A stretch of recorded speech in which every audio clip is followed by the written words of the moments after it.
हम अक्सर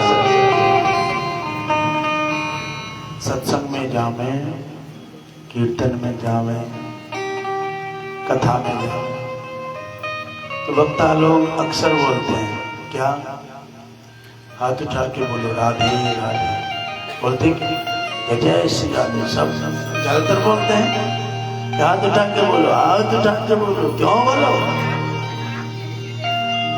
क्यों बोलो कहते हैं, क्यों का मतलब जाने। हमें सांसारिक जीवन में कोई अपराध कर दें और ऐसा अपराध कर दें जो दंडनीय हो और कानून की तरफ से, पुलिस की तरफ से, सरकार की तरफ से आदेश आ जाए, देखते ही गोली मार दो और पुलिस हमें ढूंढ नहीं पा रही हो, अचानक हम पुलिस को मिल जाएं और मिले तो हम दोनों हाथ ऊपर उठा दें, तो क्या पुलिस गोली मारती है? बोलो ना, नहीं मारती, क्योंकि उसने समर्पण पहले ही कर दिया और हमारा देश शरणागत की रक्षा करने वाला है, इसलिए उसे मारते नहीं है। ऐसे ही जब हम माता के गर्भ में होते हैं, माँ के गर्भ में होते हैं, तो बहुत यातनाओं को भोगते हैं, बहुत बड़ी नरक को भोगते हैं। जिस लेटरिन बाथरूम से हम बाहर देख लें तो गंदगी के मारे नाक बंद करके जाते हैं, आंख बंद करके जाते हैं। माँ के गर्भ में हम उसी लेटरिन बाथरूम में उल्टे मुंह करके पड़े होते हैं, उसी को खाना है, उसी को त्यागना है, यही अंदर की भूमिका है। जब हम इतने कष्टों में होते हैं तो माधव को याद करते हैं, नारायण को याद करते हैं, गोविंद हमें इस नरक कुंड से बाहर निकाल दे। तो भगवान कहते हैं देख भैया, अगर हम तुमको बाहर निकाले तो बदले में तुम हमारे लिए क्या करोगे? क्या? हर जीव बदला चाहता है, कहते हैं अगर हम तुम्हें इस नरक से बाहर निकालें तो तुम बदले में क्या करोगे? तो कहते हैं इस नरक कुंड से भगवान तू फंद छुड़ा दे मेरा, और इस संसार में जाएंगे मैं भजन करूंगा। वादा करके आता है कि जब मैं संसार में जाऊंगा तो तुम्हारा भजन करूंगा। लेकिन हम यहाँ आके क्या करते हैं? राधे बोल कितना भजन करेगा? बोल महाराज जब चिंता ना कर और तो कुछ काम करना ही नहीं है, भजन ही करना है। लेकिन संसार में आने के बाद एक ही काम नहीं करते, बाकी सब काम करते हैं। भजन ही नहीं करते, बाकी सब काम करते हैं। आप में से कितने लोग हैं जो 2 घंटे 3 घंटे 4 घंटे 5 घंटे 5 घंटे कितने लोग भजन करते हैं? आप बताओ। अरे हमारा आज क्या पूछ लिया, हम तो 5 मिनट भी कर लें तो बहुत जान लो। 2% लोग होते हैं, 2% तो ज्यादा बोल दिया मेरे ख्याल से, 1% होते हैं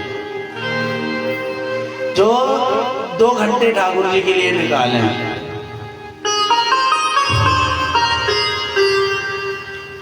तो भगवान कहते हैं कि तू मेरा भजन करेगा, इसलिए वादा कर रहा है अगर तूने भजन नहीं किया तो तू अपराधी हो जाएगा। लेकिन बाहर आने के बाद कि कबीरा जब पैदा हुए, ऊपर पग और नीचे शीस, या संसार में आके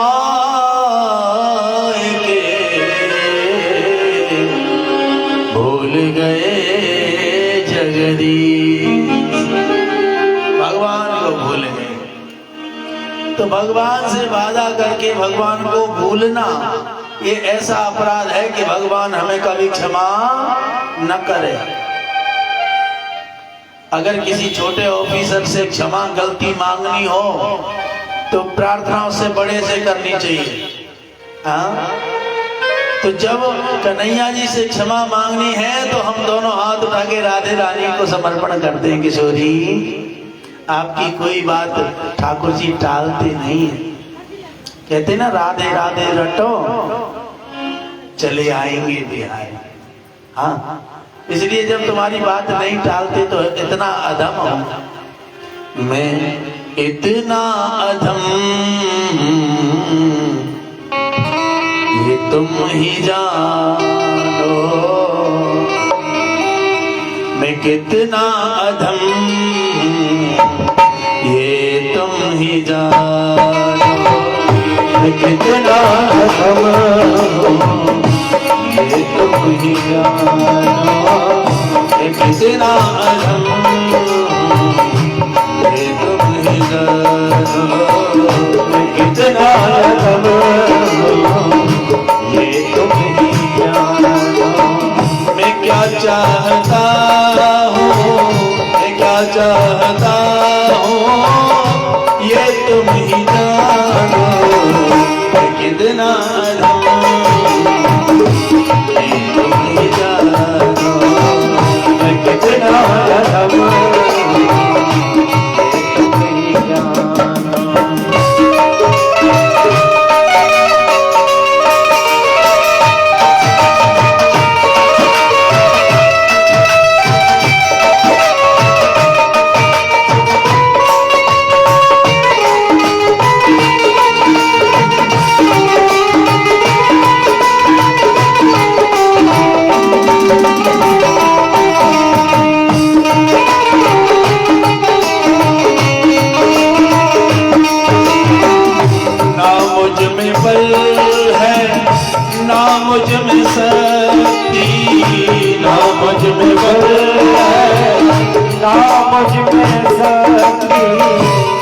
मुझ में बल है ना मुझ में शक्ति, ना मुझ में बल है ना मुझ में शक्ति, ना आत्मबल है कुछ सच्ची नाम बल नाम कुछ सच्ची ना आत्मबल है ना कोई भक्ति ना आत्मबल है ना कोई भक्ति मैं तुमसे बिलग हूँ ये तुम ही जानो मैं तुमसे बिलग हूँ ये तुम ही जानो मैं क्या चाहता हूँ ये तुम ही जानो मैं क्या चाहता हूँ ये तुम ही जानो।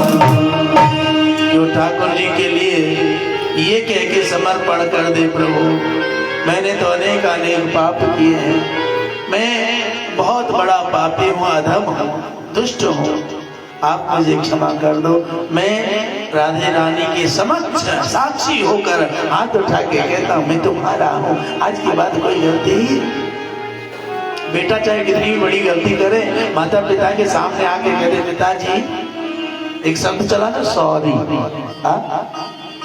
एक शब्द चल गया सॉरी दो चार शब्द ऐसे खतरनाक चले जो एक बार बोल दो काम खत्म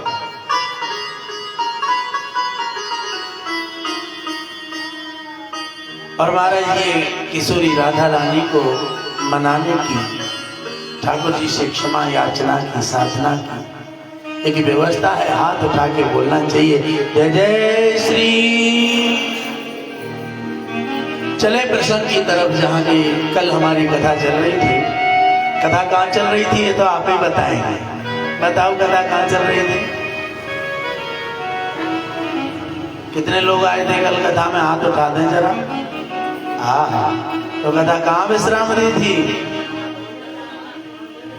जय हो हाँ याद रखने का है गोकर्ण धंधकारी आदि की कथा को विश्राम दिया और विश्राम देने के बाद जैसे श्री सूत जी महाराज ने कथा को विश्राम दिया उधर और इधर श्री सनक सनंदन सनातन सनत कुमार ने नारद जी को कथा में विश्राम दिया तो महाराज ज्ञान भक्ति वैराग्य प्रहलाद तालधारी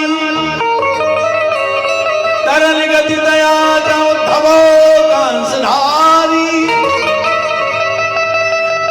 बीड़ाधारी स्वर ऋषिश्वरा कुशल दया राग करता अर्जुनो भूता इंद्रोवादी मृदंगम जय जय शुक्ला कीर्तने ते कुमारा यतांते भाव भक्ता सरसर जनया व्यास पुत्रो बभूवा महाराज जैसे कथा पूरी हुई संगीत बजने लगा क्या कई लोग जब संगीत की बात आती है कथा में तो लोग बोलते हैं आजकल तो दिखावा हो गया है क्या बोलते हैं दिखावा हो गया है पहले संगीत कहाँ होता था कथाओं में फिर भी कथाएं होती थी जो ये कहते हैं और ये श्लोक उन्हीं लोगों के लिए है जो ये कहते हैं पहले संगीत नहीं होता था तो उन्हीं लोगों के लिए ये श्लोक बोला गया है प्रहलाद तालधारी संगीत बजने लगा और प्रहलाद जोर से ताली बजाने लगे कीर्तन में और महाराज तरल गतया उद्धवो कांसधारी उद्धव जी महाराज प्रकट हो गए जो कांसा बजाने लगे कांसा कहते हैं मंजीरा जो बड़े वाले होते हैं वो मंजीरा बजाने लगे बीड़ाधारी सुर ऋषि सुर ऋषि का मतलब देव ऋषि कौन है देव ऋषि है नारद बाबा वो अपनी बीड़ा बजाने लगे स्वर कुशल तया राग करता अर्जुनो यानी कि स्वर का आलाप देने में निपुण अर्जुन आलाप देने में निपुण है वो आलाप देने के लिए प्रकट है आलाप का मतलब समझते हो आलाप का मतलब है जैसे कथा चल रही है बीच में जो संगीत वाले हैं वो अलार्म देते रहते हैं क्या?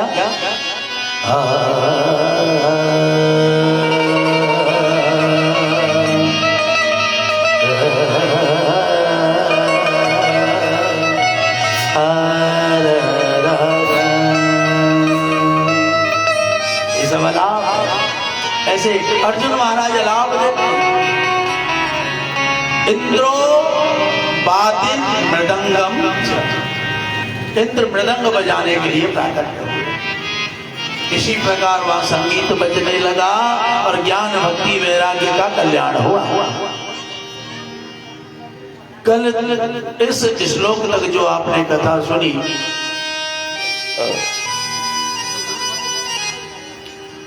तो आज जो कथा प्रारंभ हो रही है वो 18,000 श्लोकों से प्रारंभ हो रही है। अब तक जो कथा हुई वो 18,000 श्लोकों से अलग है।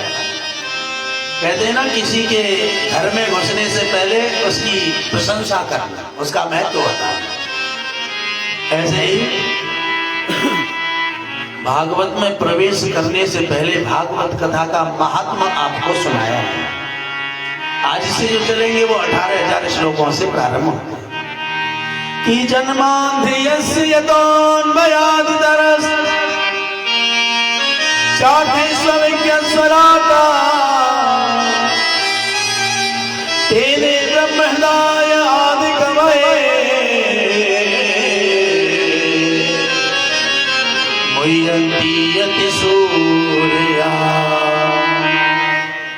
तेजो वारिमृदां यथा विनिमयो यत्र सर्गो मृषाम् धाम्ना स्वेन सदा निरस्तकोकं सत्यं परम धीमहि सत्यव्रतं सत्यपरं त्रसत्यं सत्यस्य योनि निहितं च सत्ये सत्यस्य सत्यमृत सत्यनेत्रं सत्यात्मकं त्वां शरणं प्रपन्नाः।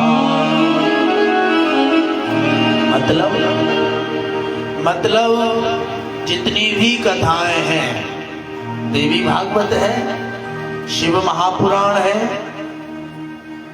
ब्रह्म वैवर्तक पुराण है, राम कथा है, भाव जो भी रहे, जिस नाम से जो कथा है, उस कथा में उसी देवता का सबसे पहले गायन किया गया है, उसी देवता का सबसे पहले नाम लिया गया है। लेकिन भागवत कथा में इसकी विशेषता यही है कि इसमें कभी किसी देवता का नाम नहीं लिया गया। प्रारंभ में इसमें जो वंदना की गई है वो किसी देवता का नाम लेके नहीं की गई। पहले श्लोक में वंदना की गई है तो सत्यम परम धीमहि, यानी सत्य की वंदना की गई है। और सत्य क्या है? आप सत्य हैं? नहीं। हम सत्य हैं? नहीं। ये पंडाल सत्य है? बोले नहीं। तो सत्य क्या है भाई? हमारे लिए बोलो हम सत्य हैं तो आज कथा सुना रहे हैं, कल सुना पाएंगे, गारंटी है क्या? आपके लिए बोले आप खूब गर्दन हिला कथा सुन रहे हो, कल सुन पाओगे, गारंटी है क्या? ये पंडाल 7 दिन तक रहेगा, 7 दिन बाद यही लगा रहेगा, कोई जरूरी है क्या? सब कुछ बदल सकता है, लेकिन एक चीज जो परम सत्य है वो कभी नहीं बदलती है, ना बदलेगी, ना बदली थी। वो है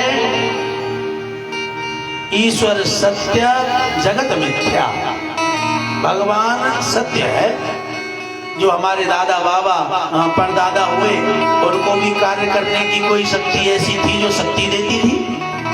हम हैं, हमको भी दे रही है। हमारे बच्चे लोग रहेंगे, उनको भी शक्ति कहीं ना कहीं से तो प्राप्त होगी। इसका मतलब वो शक्ति देने वाला कोई और नहीं, वो परमेश्वर है, कृष्ण है, माधव है, गोविंद है। इसलिए सत्य की वंदना की गई। बाबा तुलसीदास ने बड़ा दिव्य भाव चौपाई से बोला है कि धर्म न दूसर सत्य समान धर्म न दूसर सत्य समाना, धर्म न दूसरा सत्य समाना, धर्म न दूसर सत्य समाना, आगम निगम पुराण आगम निगम पुराण समाना, और आगम निगम पुराण बखाना, आगम निगम पुराण समाना, मंगल भवन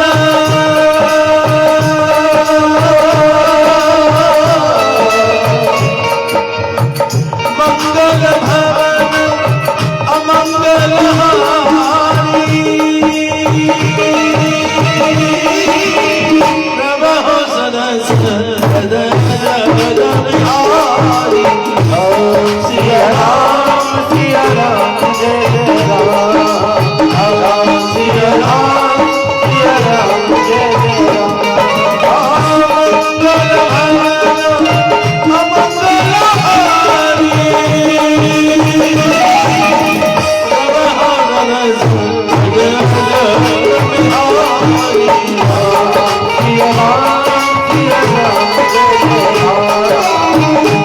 सिया राम जय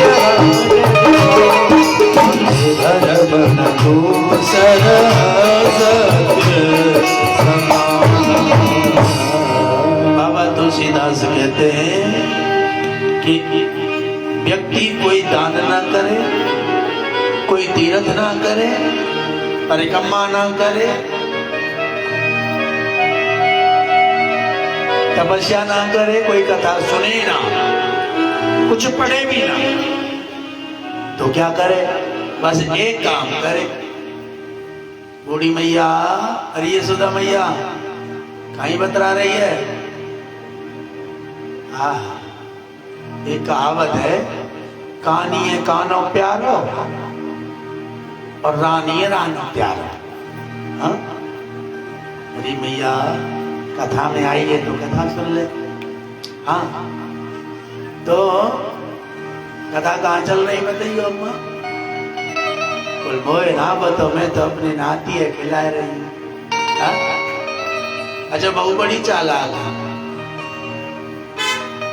रोजाना तो स्टार प्लस देखने को मिले ना है, नौकरी अब छोरा दे के भेज दियो, जा अम्मा तू जा, नाती ले जा। हम तो यहाँ देखेंगे नाटक, क्योंकि सास भी कभी बहू है, साथ निभाना है, साथिया आदि आदि। हम तो सीरियल देखेंगे, आप जाओ। अरे भले मानस हो, जीवन मिला है, इसका लाभ उठाइए, वही हमारे लिए है जो हम पसंद करते हैं। दो चीज कोई नहीं बांट सकता। कई लोग कहते हैं विद्या भी नहीं बांट, अरे विद्या भी बांटी जा सकती है, उससे धन कमाया था, सब तो ले लेते। दो चीज नहीं बांटी जा सकती, भोजन और भजन। क्या? जो हम भोजन करेंगे उसे कोई नहीं बांट सकता, चकाचक मारो। और जो हम भजन करेंगे उसे भी कोई नहीं बांट सकता। ये नाती जो खिला रही है ये भी नहीं बांट सकता। हाँ, इसलिए मैं ये नहीं कहता खिलाओ मत, खूब खिलाओ, लेकिन जितना समय ठाकुर जी को दो उसमें से कटौती तो ना करो। बोलो वृंदावन में हरिलाल की। बाबा तुलसीदास कहते हैं आप कोई भी कार्य न करें, सिर्फ एक काम करें, अपने जीवन में सत्य बोलना प्रारंभ करें। तुम सत्य बोलना प्रारंभ करोगे तो परमात्मा अपने आप तुम्हारे पास है, तुमसे दूर ही नहीं है। क्योंकि संत और बोलते हैं कि साच बराबर तप नहीं, झूठ बराबर पाप, जाके हृदय साच है, प्रभुता के हृदय आप। जो सत्य बोलता है उसके हृदय में परमेश्वर अपने आप प्रकट हो जाते हैं। लेकिन हम तो सत्य को आने ही नहीं देते अपने पास। झूठ ही लेना, झूठ ही देना, झूठ ही भोजन, झूठ चबे।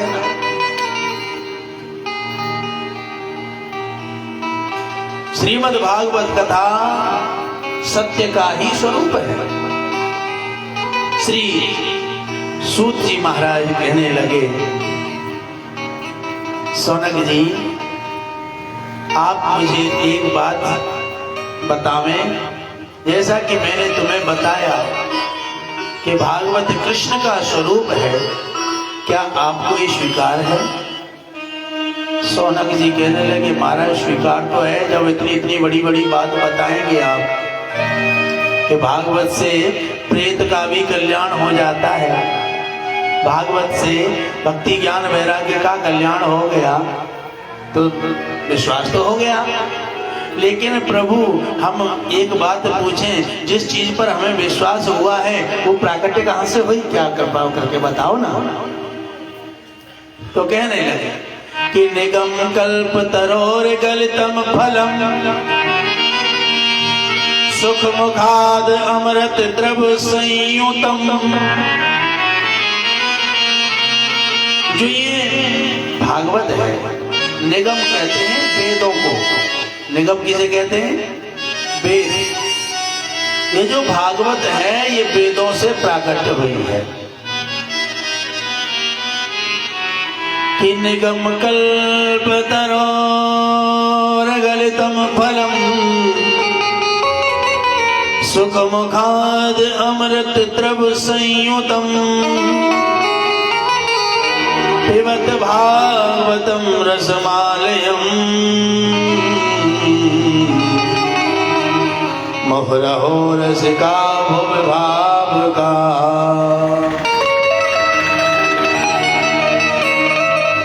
ये जो भागवत कथा है, निगम एक बहुत बड़ा वृक्ष है जिसे कहते हैं वेद। उसकी 4 बड़ी बड़ी शाखाएं बनी, जिनमें से एक में से 4 वेद हो गए। फिर उन बड़ी बड़ी 4 शाखाओं में से 6 और बड़ी बड़ी टहनियां छटी, जिनको हम 6 शास्त्र बोलते हैं। उनमें से छोटी छोटी सी टहनियां और छटी, जो 18 निकली, जिन्हें हम 18 पुराण बोलते हैं। फिर उनमें से पल्लव छटे, पत्ते छटे, जिनकी संख्या रही 320, जो 320 उपनिषद के रूप में प्राकट्य हुए। फिर महाराज उन पर छोटे छोटे फूल पुष्पांजलि हुई, जिन्हें हम छोटी छोटी कथाएं कहानियां कहते हैं, जिन्हें हम पट कथा कह सकते हैं, जिन्हें हम छेपक कह सकते हैं, उदाहरण कह सकते हैं।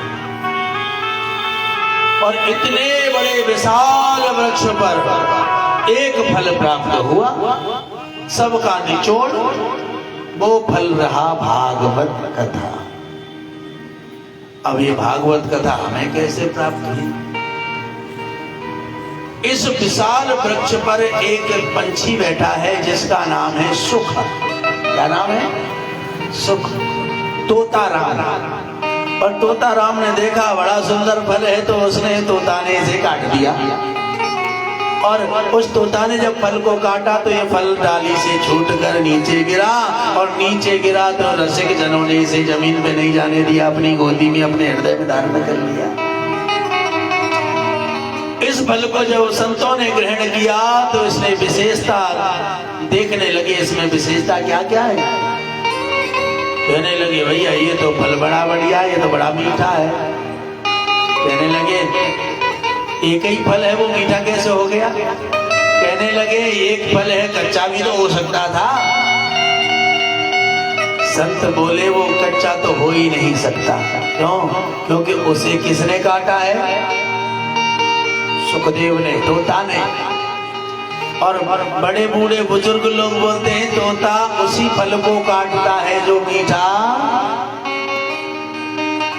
या तो ये कह सकते हैं कि तोता उसी फल को काटता है जो मीठा होता है, या ये भी कह सकते हैं कि तोता जिस फल को काट देता है वो अपने आप मीठा हो जाता है। इसलिए ये फल हर हाल में मीठा है और हर जीव मीठी मीठी चीज पसंद करता है। शुगर को मरीज हो तो कह ना सके है? राधे राधे। शुगर को मरीज होए तो बातें कह ना सके, लेकिन ज्यादातर लोग मीठा पसंद करते हैं कि कोई भी व्यक्ति हमें मीठा खिलावे, कोई भी व्यक्ति हमसे मीठा बोले, कोई भी व्यक्ति हमारे जीवन में मीठी मीठी बातें करे। यही तो चाहते हैं। कोई ये चाहता है कोई हमें गाली देवे, कोई ये चाहता है कोई हमें कटु बोले, नहीं, सब ये चाहते हैं मीठा ही मीठा हो जावे। तो जो चीज मीठी है उसे प्राप्त करके सारे संत समाज अति प्रफुल्लित हुए। और जब मीठी चीज जीवन में आई, मीठी कथा जीवन में आई, तो इसे बार बार पीने का मन हो गया। इसकी विशेषता बहुत है। ये जो भागवत रूपी फल है ये खाया नहीं जाता, ये तो पिया जाता है। और पिया भी मुंह से नहीं जाता, कानों से पिया जाता है। और इस फल की एक विशेष बात ये भी है कि जो एक बार इस फल को चख लेता है, पी लेता है, उसे बार बार पीने की आदत मोह रहो रस का भोग भाव का। इस फल को बार बार खाने की, ग्रहण करने की, पीने की आदत हो जाती है। और जिनको ये आदत नहीं होती, समझ लो उन्होंने कथा को सुना ही, क्योंकि बाबा तुलसीदास कहते हैं कि जिन हरि कथा सुनी नहीं काना, जिन हरि कथा सुनी नहीं काना, जिन हरि कथा सुनी नहीं काना, जिन हरि कथा सुनी नहीं काना।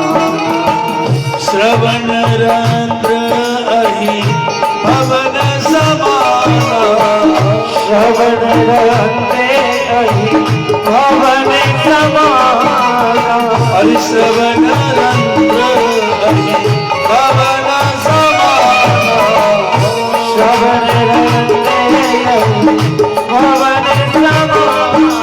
हे राम कथा जी सुनत भगाई, राम कथा ये सुनत आधार, और रस विशेष जाना तेरा नाई, रस विशेष जाना तेरा नाम, रस विशेष जाना तेरा नाई, रस विशेष जाना तेरा नाम। कई लोगों का भाव होता है, आजकल तो बहुत कथाएं होती हैं, यहाँ सुन ली, वहां सुन ली, जन कहाँ कहाँ सुन ली।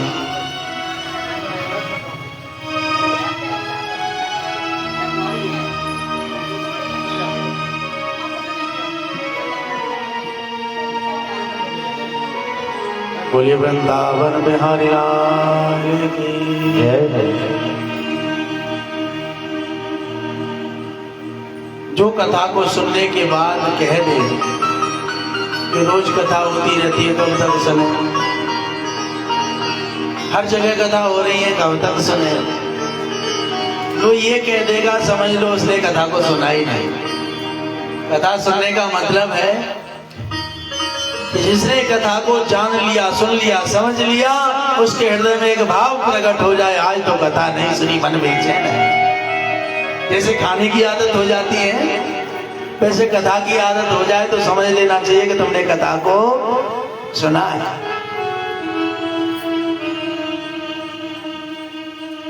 अब तो महाराज महात्मा कहने लगे, प्रभु हम आपसे कुछ प्रश्न करना चाहते हैं। बोलो। बोले एक नहीं, दो नहीं, पूरे 6 प्रश्न एक साथ करेंगे। हाँ बोलो बोलो। तो आज सौनक जी महाराज ने सूत जी महाराज से प्रश्न किए, किम श्रेय शास्त्र सारम कहे स्ववतार प्रयोजनम कि कर्म के बताश्च धर्म किम शरणम गता। महाराज, पहला प्रश्न है कि मनुष्य का परम धर्म क्या है? क्या लाखों का दान करना धर्म है? रोजाना परिक्रमा करना धर्म है? रोजाना कथा सुनना धर्म है? क्या धर्म है? दूसरा प्रश्न किया कि महाराज, जब हम मंदिर में जाते हैं पूजा करने तो दरवाजे पे घुसते ही देखते हैं कि हनुमान जी, बाबा तेरी क्या पहचान, लाल लंगोटा लाल निशान। हनुमान जी अपना मदगर लेके खड़े हैं, गदा लेके खड़े। और अंदर जाते हैं, देखते हैं राधा कृष्ण जुगल जोड़ी सरकार दर्शन दे रहे हैं। और अंदर जाते हैं शिव परिवार बैठा है। और अंदर जाते हैं राम दरबार सजा हुआ, शेरा वाली मैया ले तलवार खड़ग लेके विराजमान है। आजकल तो नए देवता और प्राकट हो गए हैं, साईं बाबा। कहने लगे अनेक देवताओं के दर्शन होते हैं। वी आर टोटली कंफ्यूज्ड कि हम किससे प्रार्थना करें। कहीं ऐसा ना हो जाए हनुमान जी की पूजा करें और राम जी नाराज हो जाए, बता हमारे चेला की प्रार्थना कर रहे हैं पहले। क्या राम जी नारायण ना हो जाए, इधर शंकर जी नारायण ना हो जाए, राम जी की पहले बताओ हमसे पीछे आए, और इधर देवी मैया लेके तलवार तैयार खड़ी रहती है। कहीं ऐसा ना हो राम जी की कृष्ण जी की पूजा कर दी, नाराज हो जाए देवी मैया। तुई काली तुई काल का तुई कालन को काल। महाराज, हमें क्या करना चाहिए? हमें सबसे पहले पूजा किसकी करनी चाहिए? तीसरा प्रश्न किया, वेदों में भगवान का नाम है अजन्मा। क्या नाम है? अजन्मा, जिसका जन्म ही नहीं होता। तो जिसका जन्म नहीं होता तो उसका नाम कैसे हुआ? तो भाई राम कृष्ण हम बोलते हैं, बोलिए राम कृष्ण देव की। राम कृष्ण दो एक है, अंतर नहीं निमेष। एक नयन गंभीर है, एक नयन चपलेस।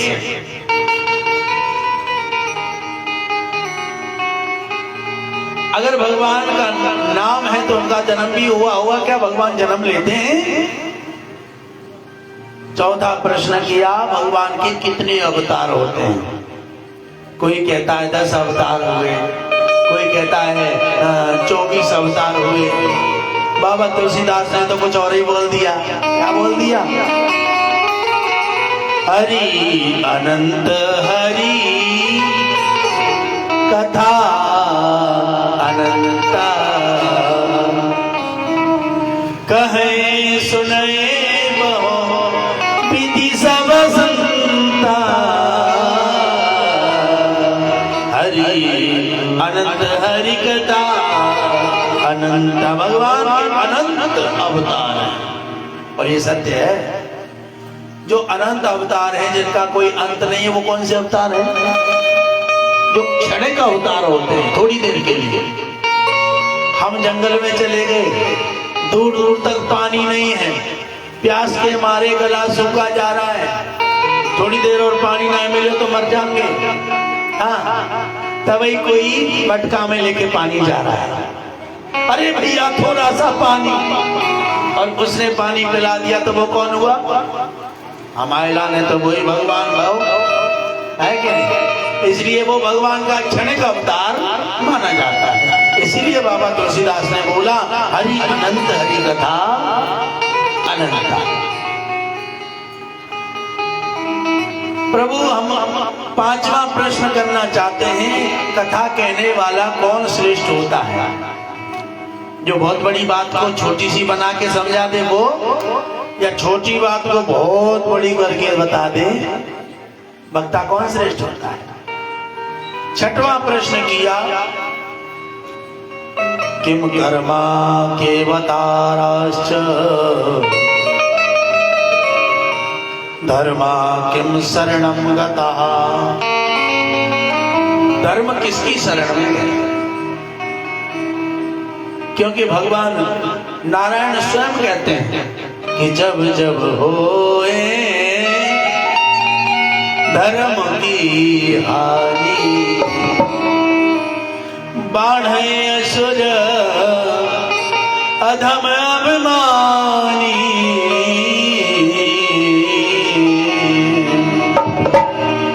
जब जब होए धर्म की हानि, जब जब होए धर्म की हानि, बाढ़े असुर अधम अभिमानी। बढ़े असुर अधम अभिमानी, तब तब धरे प्रभु विविध शरीरा। तब तब हरे प्रभु विवेक शरीरा। हरे पानिधि सज्जन पीरा। हरि कृपासे सजन पीरा। हरे हरे कृपानिधि सज्जन पीरा। कृपाने सजन पीरा। भगवान श्री श्याम सुंदर सरकार जब पृथ्वी पर अवतार लेकर आते हैं, जब धर्म की हानि होने लगती है। क्योंकि गीता में भगवान कहते हैं परित्राणाय साधूनां विनाशाय च दुष्कृतां धर्म संस्थापनार्थाय संभवामि युगे युगे। यदा यदा हि धर्मस्य ग्लानिर्भवति भारत अभ्युत्थानं धर्मस्य तदात्मानं सृजाम्यहम्। भगवान श्री श्याम सुंदर सरकार जब धर्म की हानि होने लगती है तो अनेक प्रकार के स्वरूप धारण करके प्रकट होते हैं। सूत जी ने सोनक जी के जब प्रश्न सुने तो अति प्रसन्न हुए, कहने लगे संतो आपने प्रश्न अति सुंदर किए हैं, लेकिन इन प्रश्नों के उत्तर देने से पहले मैं उन संत की वंदना करना चाहता हूँ, उन प्रभु की वंदना करना चाहता हूँ, उन महात्मा को वंदन करना चाहता हूँ जिनके द्वारा हमें भागवत कथा प्राप्त हुई। किनके द्वारा भागवत कथा प्राप्त हुई? अभी अभी बोला था ना, किसके द्वारा कथा प्राप्त हुई? सुखदेव जी के द्वारा। भागवत कथा हम तक कैसे पहुंची? भगवान नारायण ने ब्रह्मा जी को बताई, ब्रह्मा जी ने नारद जी को बताई, नारद जी ने वेद व्यास जी को बताई, वेद व्यास जी ने सुखदेव जी को बताई, सुखदेव जी ने राजा परीक्षित को बताई। राजा परीक्षित को जब सुखदेव जी सुना रहे थे तो अनेक महात्माओं ने कथा को सुना।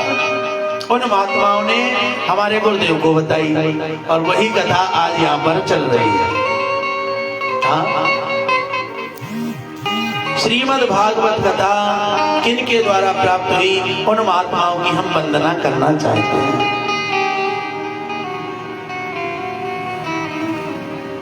वो महात्मा है श्री सुखदेव जी महाराज। अगर कोई व्यक्ति हमें विशेष चीज दे तो हमें उसकी तारीफ करनी चाहिए कि नहीं?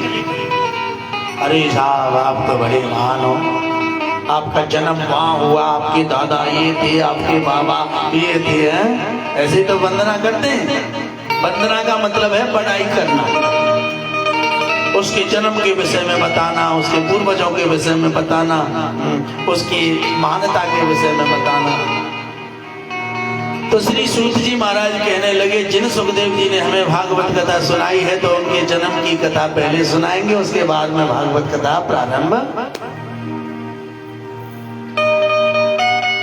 तो आज सुखदेव जी के जन्म की कथा को प्रारंभ करते हैं।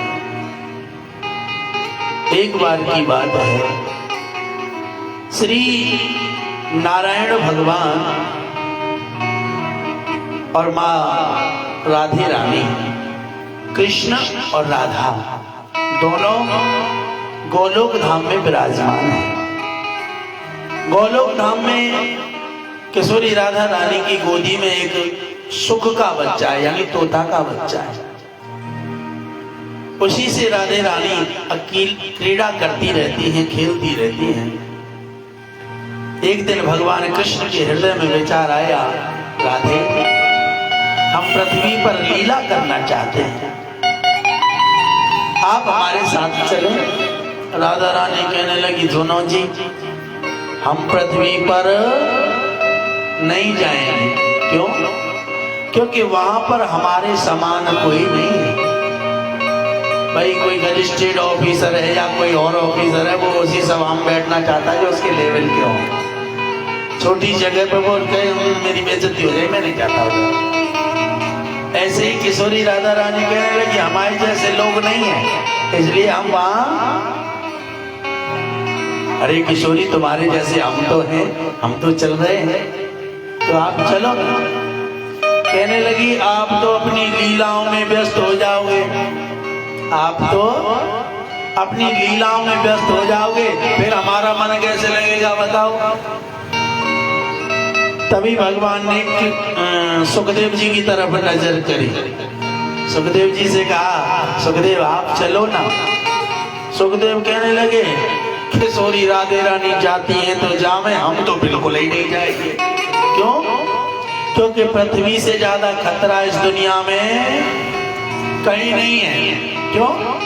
क्योंकि पृथ्वी पर भगवान की माया भ्रमण करती, और जो माया के चक्कर में फंस गए हो वो बाहर निकल वे बारो। एक संत ने बोला है ना, और माया ठगनी ने ठग्यो है संसार, मत आइयो जाके चक्कर में। माया ठगनी ने ठग्यो है संसार, मत आइयो जाके हरे हरे, मत आइयो जाके चक्कर में। माया ठगनी हंसो संसार, मत आइयो जाके चक्कर में। माया ठगनी ने ठग्यो है संसार, मत आइयो जाके हरे हरे, मत आइयो जाके चक्कर में। माया ठगनी ने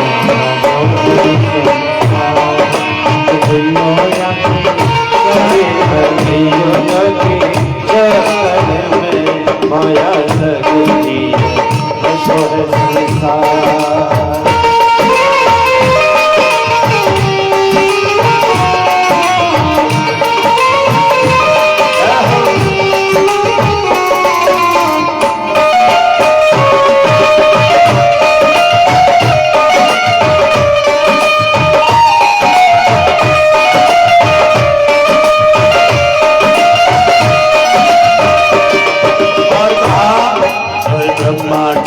विष्णु ठग लियो है प्रभुराम। ब्रह्मा ठग लियो, विष्णु ठग लियो है प्रभुराम। नारद जी तो ऐसो ठग लियो, नारद के सब ठगो, और नारद जी को ऐसो ठग लियो, अंदर दियो है दियो लागे माया ठगनी है संसार, अतिथियों जाके चक्कर में। माया ने ब्रह्मा जी को ठग लिया, और तो और भोलेनाथ को भी चक्कर में पाड़ दिया। और विष्णु भगवान तो माया के चक्कर में आते हैं। मायापति कौन है? जब इतने लोगों को चक्कर में डाल दिया तो नारद बाबा जो ब्रह्मचारी बने फिरते हैं उनको भी नहीं जोड़ा, उनको बंदर बना दिया। क्या मतलब हम समझे नहीं, बंदर कैसे बनाया? बोले एक समय की बात है, नारद बाबा विंध्याचल पर्वत की महाराज तलहटी में भ्रमण कर रहे थे कि उन्होंने देखा एक सरोवर बनी है जो झरने से है, उसके किनारे बड़ी शांति है, एक दिव्य शिला है। उसे देखकर नारद बाबा का मन हुआ क्यों ना इस शिला पर बैठ के भजन किया जाए। जो संत होते हैं उनका भाव जगह देखकर उसी तरीके से बदलता है जैसे हमारा भाव बदलता है। जो जिस प्रवृत्ति का व्यक्ति होता है उसका भाव समय देख के बदल जाता है। हम ग्वाले हैं, हमारे घर में गाय भैंस है और हम जंगल में से निकल के जा रहे हैं, सुंदर सुंदर घास खड़ी है, तो हमारे मन में क्या विचार आएगा? अरे नहीं दूर है, घर के पास होती तो अपनी गैया के काजे डांट ले जातो। होता है कि नहीं? अगर पास होती तो अपनी गाय को चरा लेता। यहाँ पे बड़ी सुंदर घास है, क्योंकि वो भाव उसको देखकर बना। ऐसे ही संत भजनानंदी होते हैं, सुंदर स्थान देखा तो मन में विचार आया क्यों ना यहाँ पे भजन करूं। नारद बाबा का मन इतना लग गया भजन में कि महाराज समाधि में चले गए और समाधि में वर्षों गुजरे लेकिन भजन से उठते नहीं। कोई ज्यादा भजन करने लगे तो सबसे पहले इंद्र का सिंहासन हिलने लगता है। इंद्र का सिंहासन डोलने लगा। अरे भैया नारद तपस्या में बैठे हैं, कहीं ऐसा ना होवे कि भगवान से वरदान में हमारा सिंहासन छीन लेवे। अग्नि को आदेश दिया, वायु को आदेश दिया और तो और वरुण देवता को आदेश दिया, जाओ नारद की तपस्या भंग करो। सब देवताओं ने प्रयास किया लेकिन नारद की तपस्या को भंग नहीं कर पाए। अंत तो अथवा कामदेव को भेजा गया। कामदेव ने अपनी कला से, अपनी विद्या से वहां पर वसंत ऋतु को प्रकट किया। जो फूल नहीं खिलने वाले वो भी खिलने लगे, जो खुशबू नहीं आने वाली वो पितरों की खुशबू प्राकट्य हो गई। और तो और अप्सराओं को प्राकट्य किया, सुंदरियों को प्राकट्य किया, जो नारद की तपस्या में समाधिस्थ हुए नारद को विघ्नित करना चाहती हैं, उनके शरीर को आलिंगन करने लगी। लेकिन जिसकी लगने लगी घनश्याम से, उसे मोह नहीं संसार का। जिसकी लगन माधव से लग जावे उसे संसार का मोह कैसे सता सकता है। आज माधव की तपस्या में विराजमान नारद ने कामदेव पर भी विजय प्राप्त कर ली। कामदेव थक के वापस चला गया।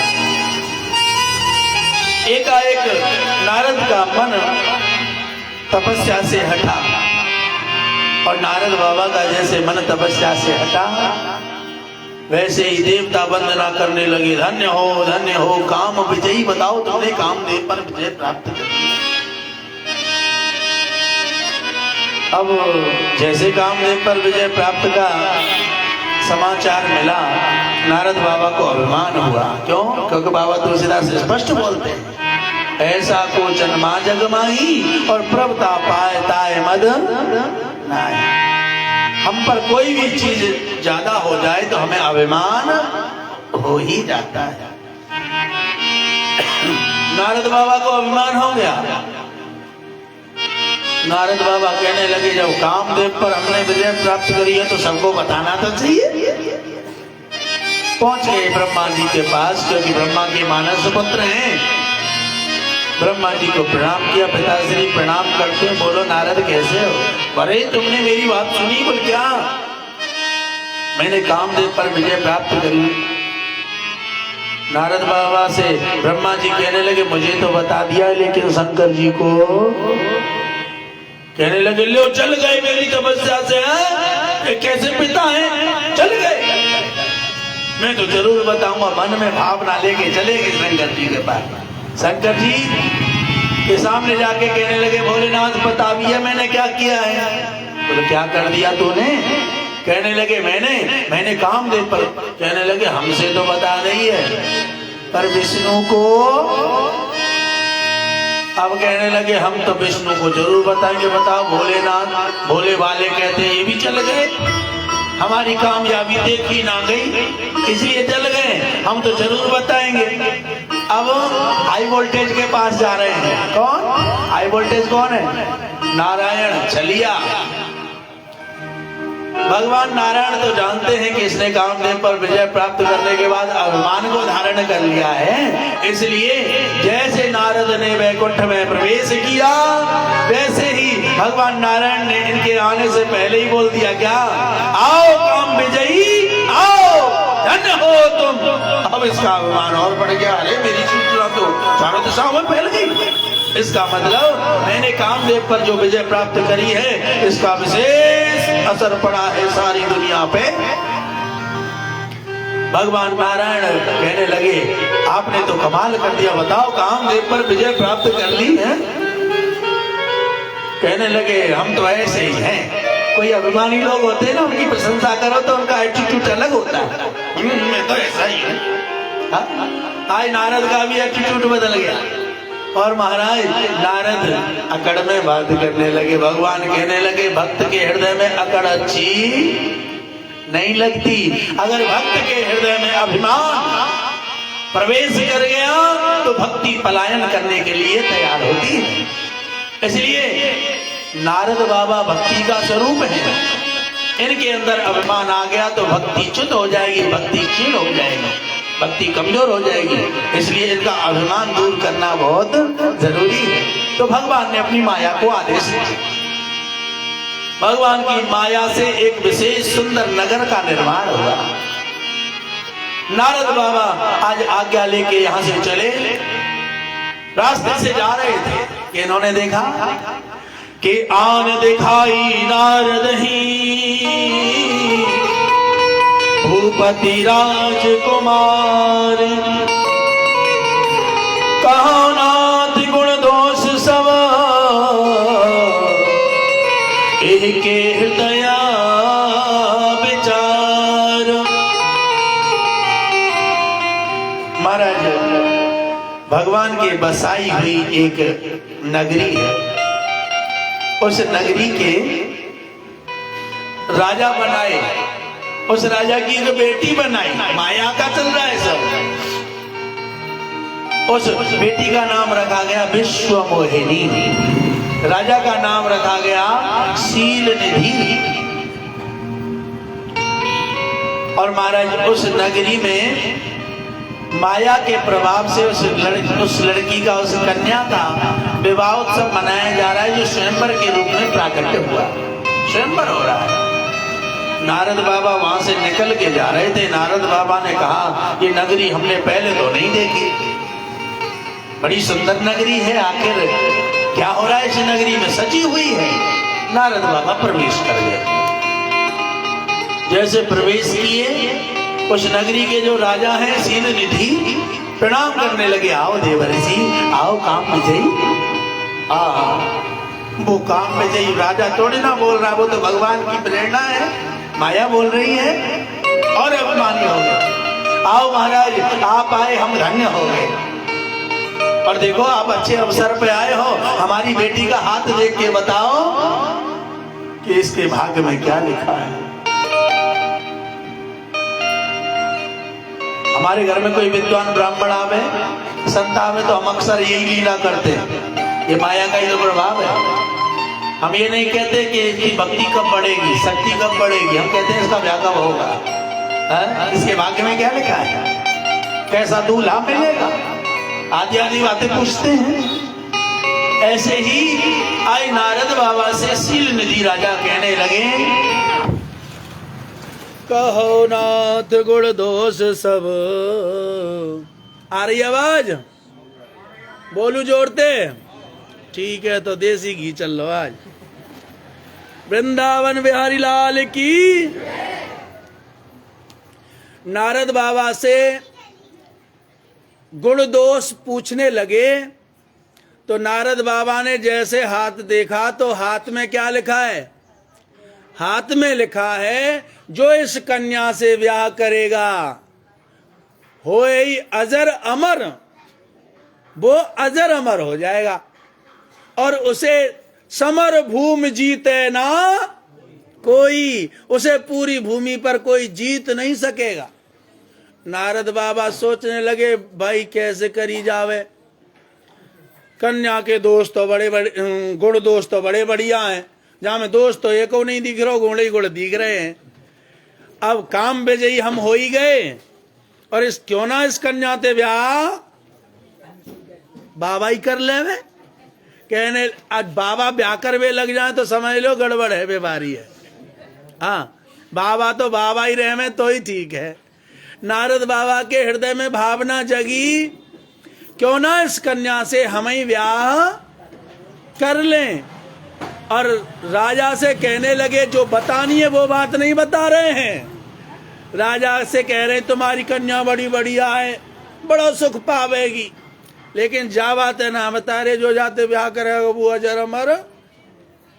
क्योंकि कहूँ राजा कोई कैसो भी राजकुमार ढूंढ के बातें ब्याह ना कर दे, अजर अमर तो हो ही जाएगा। अब लाट आई जान दो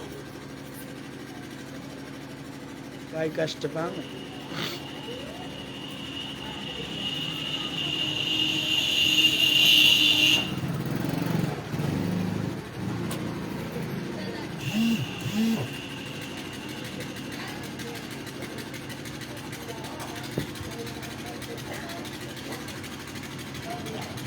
राजा की बेटी को देखने के बाद नारद बाबा उसके सही सही बात नहीं बता रहे हैं, सही बात छुपा ली और ऐसी ऊपर ऊपर बातें कर रहे हैं, क्योंकि नारद बाबा जानते हैं इस कन्या से जो विवाह करेगा वो अजर अमर हो जाएगा।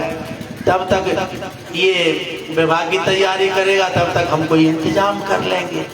तभी मन में विचार आया कि इस कन्या से विवाह हमारा हो जाए तो आनंद आ जाए। कामदेव पर विजय प्राप्त हमने कर ही ली है, अजर अमर हम हो ही जाएंगे, पृथ्वी पर कोई जीत ही नहीं पाएगा, तो एक छत्र राज्य हमारा इस पृथ्वी पर हो जाएगा। इसलिए सोचने लगे हम ही ब्याह करेंगे। लेकिन इनका भाव हुआ हमसे ब्याह करेगा कौन राजकुमारी का? बाबा तो कोई ब्याह करना चाहेगा अपनी छोरी को? ये तो बाबा जी हैं, इसलिए सोचने लगे कोई ब्याह तो करेगा नहीं। आएगी का आएगी गई का है कोई फिर? हाँ अच्छा, बिजली वालों बताना चाह रहा हूँ कि हम आते हैं।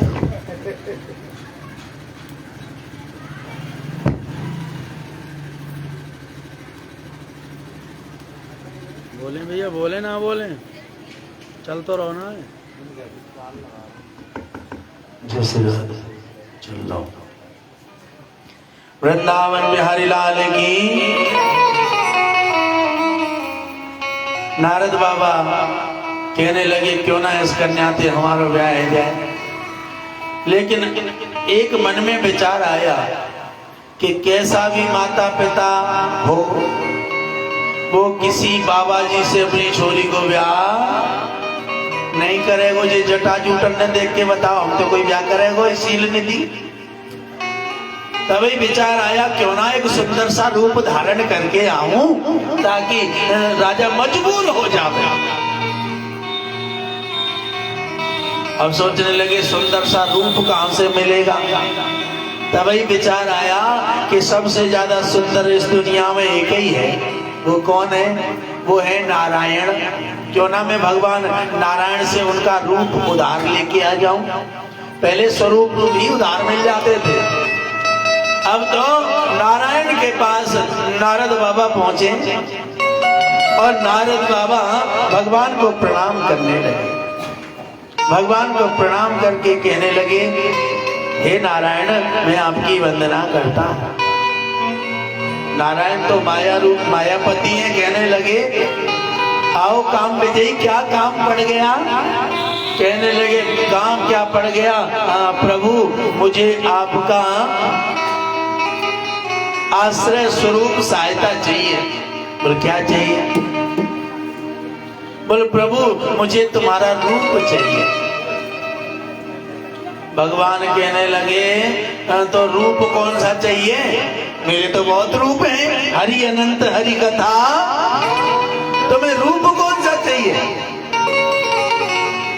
जैसे कहा रूप कौन सा चाहिए तो नारद बाबा ने कह दिया जे विद होए नाथ हित मोरा, जे विद होए नाथ हित मोरा, जे विद होए नाथ हित मोरा, जे विद होए नाथ हित मोरा, जे विद होए नाथ हित मोरा, जे विद होए नाथ हित मोरा, करहु सो दास मेरी मोरा, करहु सबे के दास में मोरा।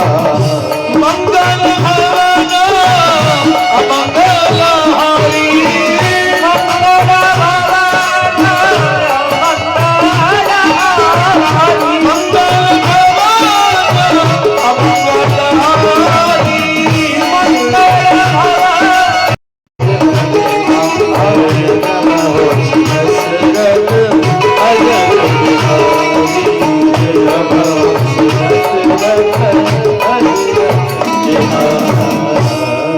नारद बाबा कहने लगे प्रभु ऐसा कोई उपाय करो, ऐसी कुछ कृपा करो कि जिससे कि हमारा हित होवे, हम पे कृपा करो। भगवान नारायण कहने लगे बताओ नारद, हमारा रूप भी मांग रहे हैं और रूप के साथ साथ एक बात बोल रहे हैं जे विद होए नाथ हित।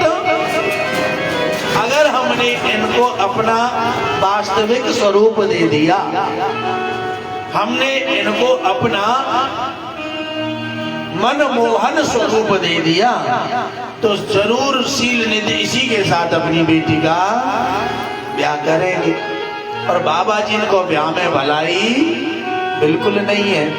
और ये कह रहे हैं कि करो सो नाथ दास में तो दास हैं, और दास की स्वामी को केयर करनी चाहिए, देखभाल करनी चाहिए, सुरक्षा करनी चाहिए। भगवान कहने लगे देखो भाई,